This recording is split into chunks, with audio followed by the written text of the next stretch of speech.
Una señorita simpática, de buena presencia y de buena voz. A los 17 años, Iris Fariña Romano sabía que cumplía con esos requisitos que leyó en un anuncio en el diario y por eso le dijo a su madre que esa era ella. Hoy, más de 60 años después, Cristina Morán casi no necesita presentación.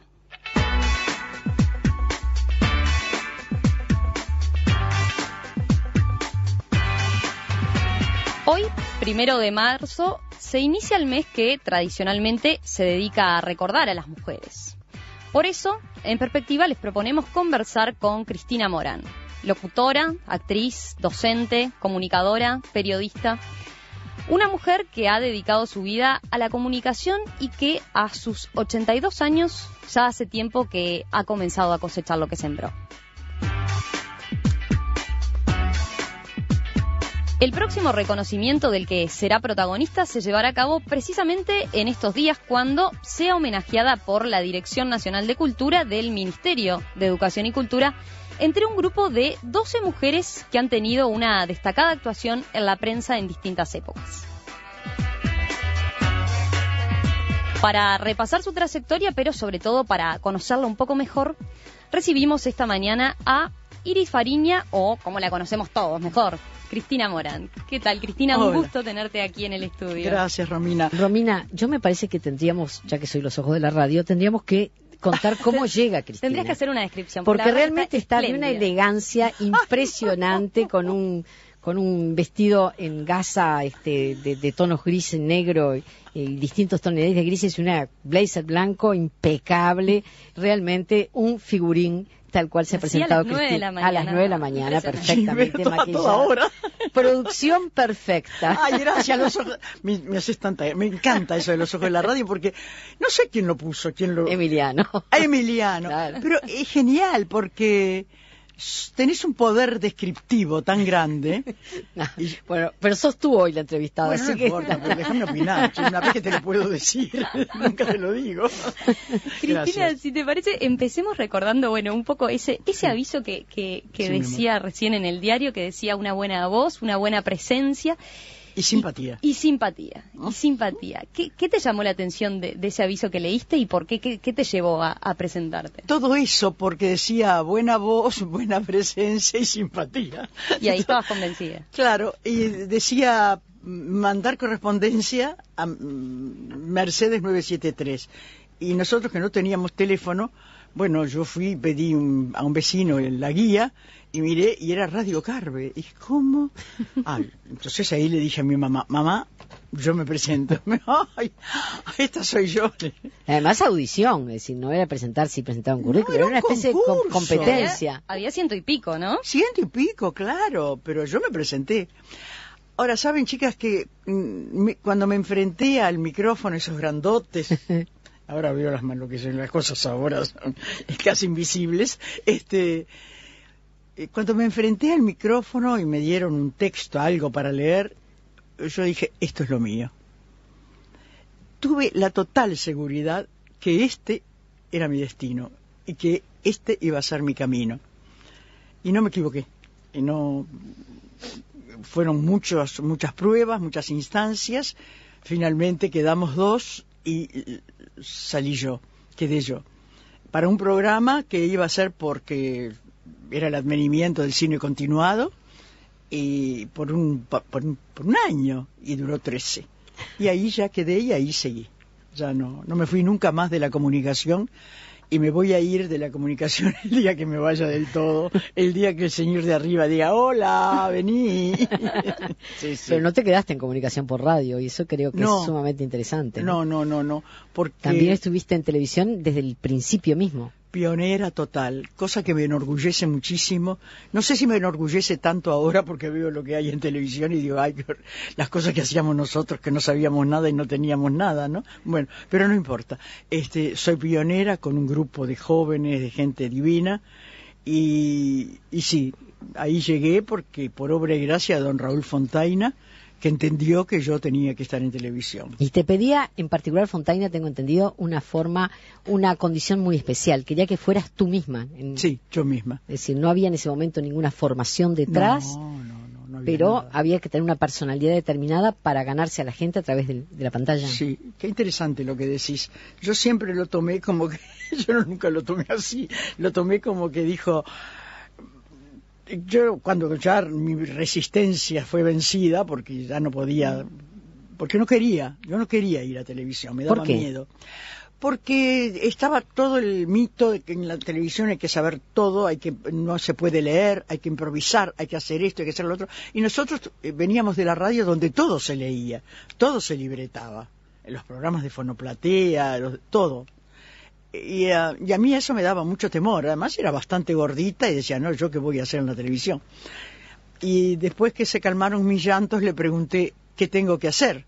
Y entonces él me contestó, sé tú misma.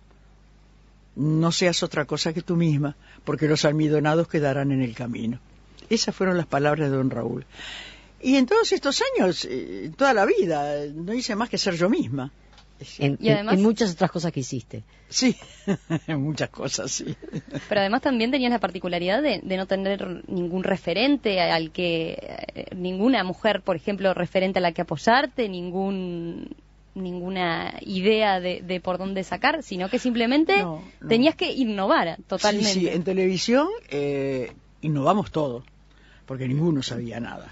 Pero teníamos tanto entusiasmo, teníamos tanto amor, tantas ganas, y éramos creativos, porque nos juntábamos de pronto, decíamos tonterías, chistes, y de pronto surgía una idea, pero creábamos.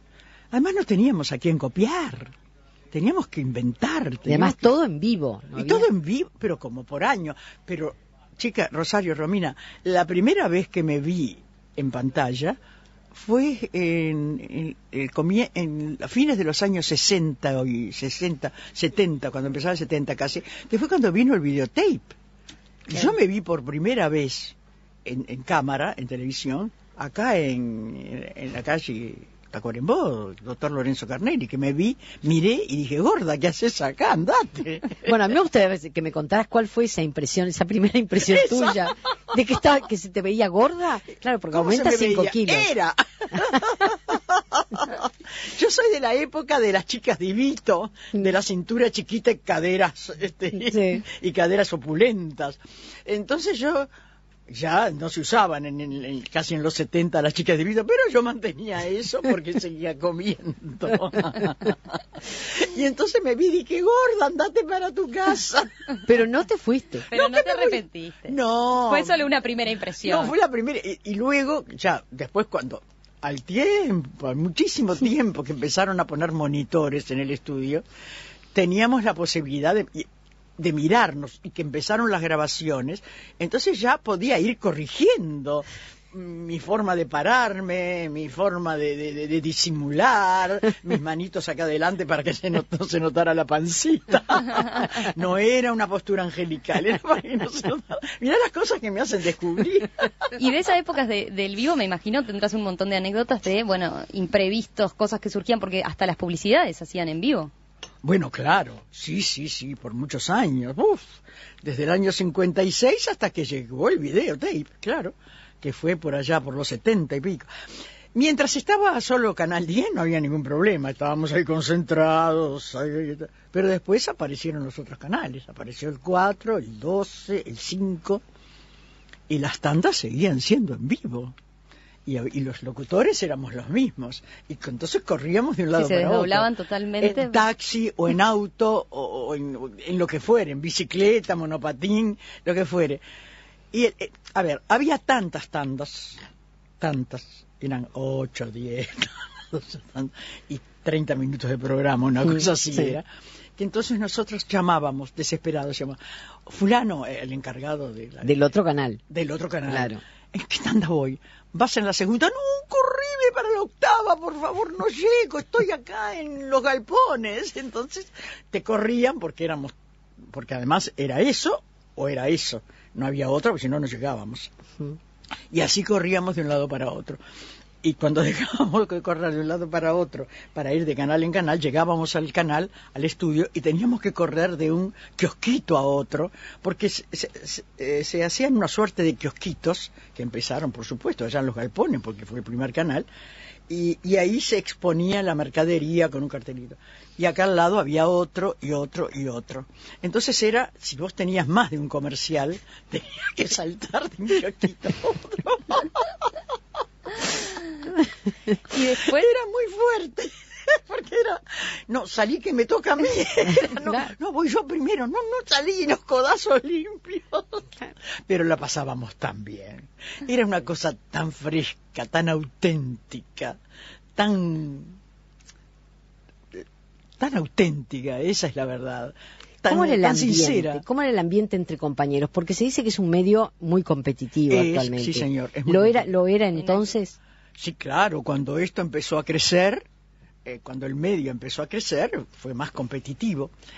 Pero, a ver, yo no conozco nada de otros países y de la Argentina por lo que sabemos todo, por lo que vea, lo que ellos mismos promueven, su falta de solidaridad, de compañerismo, de amistad, pero después salen abrazadísimos en la foto. Pero acá nunca se llegó a extremos. Los uruguayos somos distintos, ni peor ni mejor. Somos de otro palo, ¿viste? De pronto si marcamos, hay una competencia, no la manifestamos, no. De pronto somos más hipócritas también, no sé qué decirte, pero nunca sentí esa cosa de decir, esta me quiere mover el piso o este me quiere. De pronto intuís cosas, no es abierto. Pero tenés que tener esa intuición y tenés que siempre, en todas las cosas de la vida y en la vida misma, tenés que estar parado muy fuerte, muy firme, porque si no te lleva la corriente, te viene el tsunami y te lleva. Y en estos medios, sobre todo, la radio no le va en saga, pero especialmente en la televisión, que es una feria de vanidades, porque tú salís 30 segundos en televisión y ya te conoce toda la gente. Yo qué sé, no sé, por ejemplo, a la jueza Mota, yo nunca la había visto, pero es la imagen que tengo de la jueza Mota, es una mujer delgada, elegante, fina, y no se me borra más, y donde la vea, la voy a conocer. Si te pongo un ejemplo tan reciente. Entonces, la competencia existe, desde luego, pero no tan abierta, tan descarada, tan grosera como en la Argentina, ¿no? Que vos ves que se están pisando el palito cada rato. Es mucho dinero también el que está en danza. Mucho dinero. Acá no. Claro. Acá no. Ah, no. Pero volvamos a la radio. Por el dinero no va a ser acá. Porque en definitiva tú empezaste en radio y este es un medio. Gracias a Dios. Y una radio donde también se tenía que improvisar mucho y hacer mucha cosa en vivo, ¿no? Sí, se hacían muchas cosas en vivo. Pero había un libretista, Fulvio Nelson Magdalena, de Colonia, que murió muy joven, que era el que libretaba todo, pero se hacían cosas en vivo. Pero eran las menos, Rosario, eran las menos. Este tipo de programa, como el de ustedes, como en perspectiva, sí, pero siempre tenés una guía, tenés la información, tenés algo. Lo que pasa es que nos íbamos del libreto, más que improvisar. Nos íbamos, pero por ejemplo los bailables de Sanidor que hacíamos con Raúl Vallefín, eso era totalmente en vivo y era improvisado. Entonces las cosas que hacía Vallefín, las cosas que hacía un operador como ese que está ahí ahora, y que era grandote y entraba tipo gorila, tipo King Kong al estudio cuando había un corte musical. Las cosas, eso no puede ser. Un día hubo un locutor muy serio, muy así, era muy Ulises Biestro, una gran voz, un gran profesional, un señor en todo, pero que no lo hacían reír con nada, era tandero, leía las tandas, porque las tandas se leían en esa época, claro. Se pasaba el papelito. Y un día lo desnudaron, le sacaron toda la ropa. Mientras el pobre Ulises Biestro nunca manifestó nada, siguió haciendo la tanda eterna, por supuesto. Y lo desnudaron. Esa cosa, querés más improvisación que Sí, eso. realmente. Pero además, digo, no se veían en ese momento. No. Esa es la otra. Este es el No, otro no como aspecto. ahora que tenemos la camarita en el pantalla. estudio. No, esto te voy a decir la verdad, esto conspira. Contra la naturalidad. Sí, contra la magia de la radio. Exactamente, porque la radio lo que te sigue permitiendo es imaginar, idear, formar un rostro, un cabello, un peinado, unas manos. Pero con esto de las cámaras se fue todo. No puede ser. Protesto. Saquen las cámaras de los estudios. Seguimos conversando en minutos con Cristina Morán.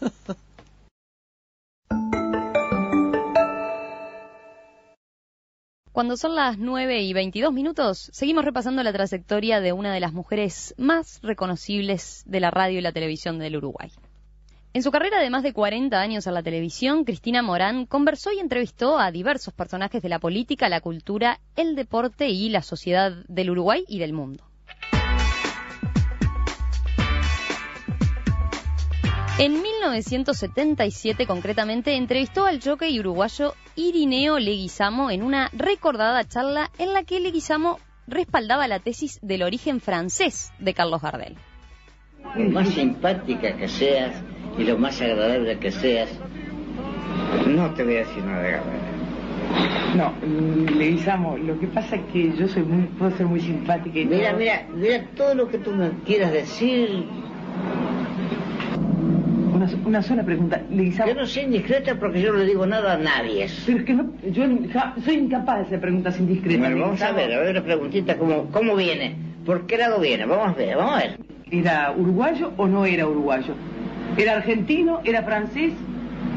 ¿O era el mundo? Pero ¿por qué no la terminan de una vez? Era francés. Y todavía quieren pensar que no es francés, Carlito. Francamente no hay ningún derecho. La gente ya debe haberlo terminado ese asunto. De Tolú. ¿Sí tú?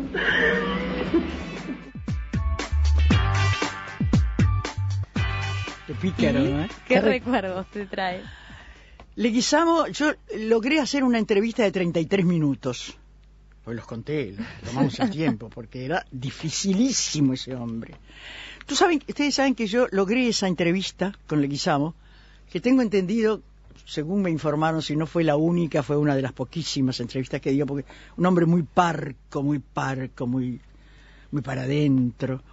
La logré porque yo había hecho una nota con Palito Ortega, y que le habían entregado uno de sus tantos discos de oro, de no sé qué, y le pedí a él, digo, mire, Ortega, yo quiero tal cosa, necesito, pero no me recibe, no.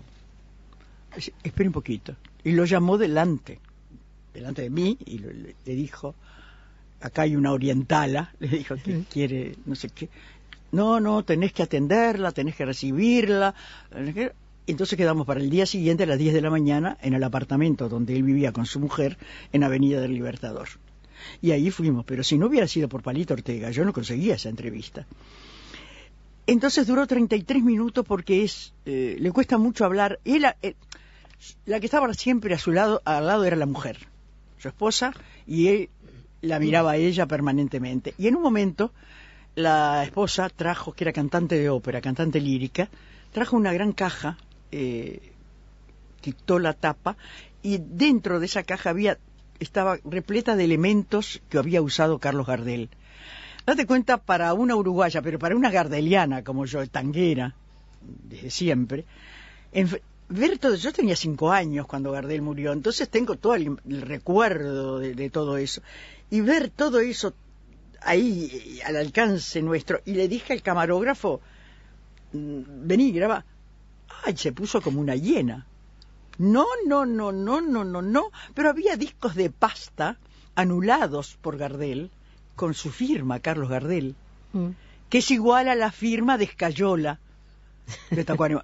Pero yo te pido, por favor, que mires la firma de Escayola y mires la firma de Gardel. Es impresionante. Entonces, dijo, no, y esto se va, y puso la tapa, se lo digo a la mujer, malísimo, ¿eh? Después nos llevó a ver una gran habitación de su apartamento, repleta de trofeos logrados por él, porque era un gran jockey, y fotos y todo lo demás, y nos estaba mostrando y de repente dijo, bueno, vamos, ya está, y cerró la puerta y nos tiró para afuera. Dio por terminada. Dio por terminada. Muy pícaro él, porque él en un momento de esa grabación pisa su palito, su propio palito, porque se descubre más a un mentiroso que a un cojo, y él dijo, lo que pasa es que como yo era del Salto y él de Paysandú, se equivocó. Porque allá arriba se juntan los tres departamentos, Salto, Paysandú y Tacuarembó. Entonces fue un viejo pícaro, esa es la verdad. No me gustó que siguiera adhiriendo a esa teoría, con tal de no decir que era uruguayo. Tal cual. O oriental, como quieran. Cristina, tenemos que pasar a otra de las facetas tuyas, que es la actuación, pero podríamos remontarnos a los orígenes, un poco con el radioteatro. ¿Cómo fue esa época de radioteatro? Hermosa, hermosísima.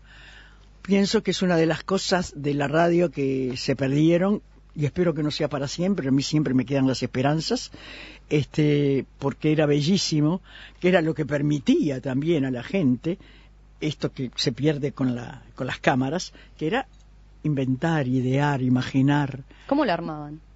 Mira, la libretista de allá de la radio era Angélica Ferreira, una mujer grande, morocha, con un halo de misterio que no aparecía nunca. Yo la debo haber visto una vez o dos nada más en la radio. Y todos decíamos, es Angélica Ferreira. Era la que creaba todo ese mundo. ¿Y ella les adjudicaba papeles a cada uno de los...? No, eso los adjudicaba el director, Carlos Tolbe que era un genio. Como Negro, como fue Luis Alberto Negro, un genio de esto, de la radio y de los radioteatros. Y ahí se repartían los personajes y a mí me invitaron a trabajar y yo nunca dije que no, para las cosas buenas. Siempre tenía el sí dispuesto para esa cosa. Digo, pero yo no sé, dale. Y empecé a trabajar en radioteatro y empecé a tener programas que era yo la protagonista, como Hola Suegra, con Julio César Armi, que esos eran libretos de Mario Rivero. Y nos juntábamos media hora, 20 minutos antes, leíamos, a ver cómo era la cosa, y después al aire con libreto en mano, por supuesto. Entonces ocurrían cosas impresionantes. Era todo aquello de tener todos los sonidos ahí, las puertas, los goznes, los incendios, las cadenas, el pedregullo. Era maravilloso. Maravilloso era. ¿Cómo se pudo quitar eso? No lo entiendo. Bueno, no importa. No voy a empezar a cuestionar ahora. Y una vez, les cuento esto y nos vamos de este tema porque... había que estirar. Carlos Tolbe nos hacía esta seña de estirar, ¿no? Que son las dos manitos. Bueno, me ven igual, no importa. Y estaba Glauco Pérez Larre actuando y otro actor, suponete que fuera García Roldán, no sé. Y había que estirar, pero no había más texto. No había letra. ¿Y cómo estirabas si no había letra? Entonces, García Roldán, por ejemplo, no sé si era él, le dijo a pausa, música, y le dice sonido de cajilla de cigarrillo, y le dice a Glauco, ¿fuma? Para tomar todo el tiempo de encender el cigarrillo. No fumo. El recurso no sirvió para nada. Carlos Tolbe, que tenía poco pelo, peinadito con gomina acá a los costados y arriba era una calvicie preciosa, empezó a sacarse los pelos así, nos querían matar. Pero eso era maravilloso. No me diga, eso no se puede repetir. Son esas cosas que ahora pasan de el backstage, de los teleteatros y eso, pero nada comparable a esto, porque esto era radio. La radio es única. Cristina, ¿y la incursión en el teatro como tal fue más avanzado en el tiempo? En algún momento te escuché decir que el teatro fue como tu amante postergado. Sí, es cierto, fue mi amante postergado, pero... ¿Por qué se dio tan...? Porque esto tiene su historia también, todo en la vida tiene historias. Yo, con los radioteatros que eran de éxito, se convertían en piezas teatrales y salíamos a actuar. Actuábamos acá en el Teatro Artigas, Dios me perdone porque otra canallada que haya desaparecido eso y haya un estacionamiento, y también salíamos al interior. Es decir, yo me subí, al primer escenario que me subí fue el del Teatro Artigas, haciendo una una cosa muy linda que se llamaba Los Galíndez son así, que trabajaba Augusto Bonardo también, que era un programa de la radio que era de muchísimo éxito. Pero salíamos al interior. Es decir, el teatro para mí, cuando empecé acá, no fue nuevo. Empecé de antes, ¿te das cuenta? Ahora, que yo pudiera dedicarme al teatro, la primera vez que incursioné en el teatro, digamos, entre comillas, profesional, fue en Mi suegra es una fiera, cuando me invitó Eduardo D'Angelo para hacer ese personaje de la suegra, claro.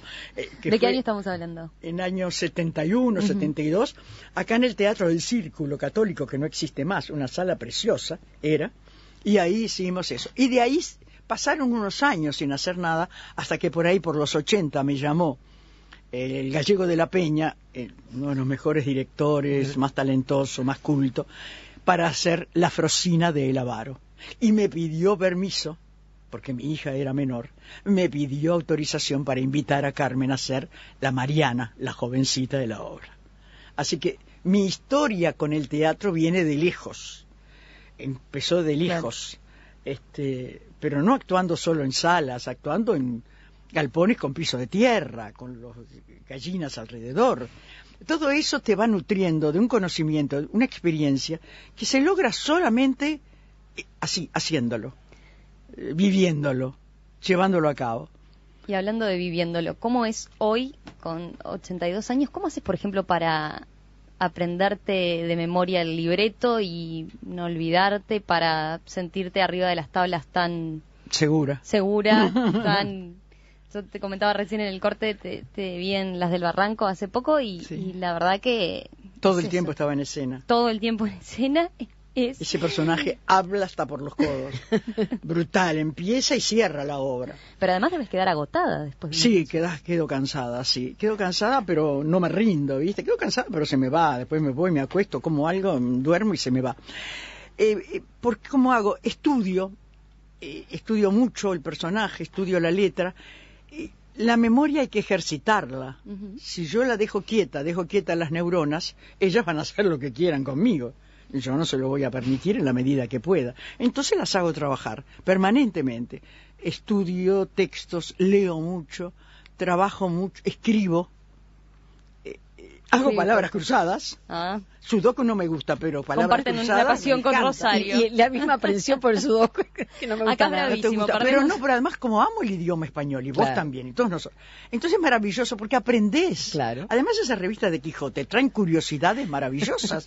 Por favor, recomiendo las palabras y la lectura. A riesgo de parecer cursi, me gustaría terminar preguntándote en cuál de todas estas actividades en que incursionaste te sentiste más tú, en definitiva, más feliz.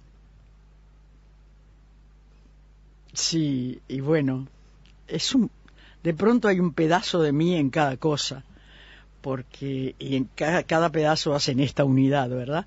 Esta unidad que soy yo, porque todo me da felicidad, chicas, Rosario, Romina, este trabajo es maravilloso.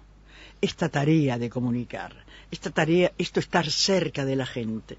En el teatro, cuando te aplauden y se ponen de pie, y es el premio que recibimos los que hacemos teatro. El gran premio es el aplauso.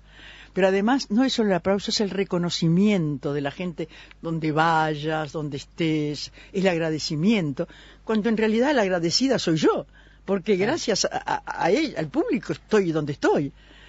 Pero soy feliz en cada lugar, Rosario. Me da mucha felicidad. Yo soy una mujer feliz.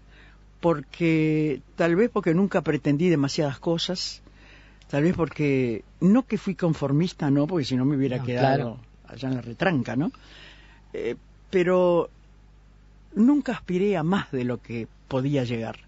Siempre tuve conciencia de mi condición, de mujer de clase media, de padres laburantes, de escuela pública, divina, maravillosa escuela que fue. Entonces, soy una mujer feliz, tengo una linda familia, una hija, 3 nietos. ¿Qué más? Soy sana. ¿Qué más le puedo pedir a Dios? Y de jubilarte ni hablemos. ¿De verdad? Nunca. ¿Jubilarme de verdad? No. Hasta que... Mira, mientras tenga salud y Dios me conceda esta gracia de salud y de seguir viviendo, yo voy a seguir activa. no puede, mi vida no puede ser de otra manera. Seguimos con Cristina Morán en minutos nomás, pero ya en la tertulia.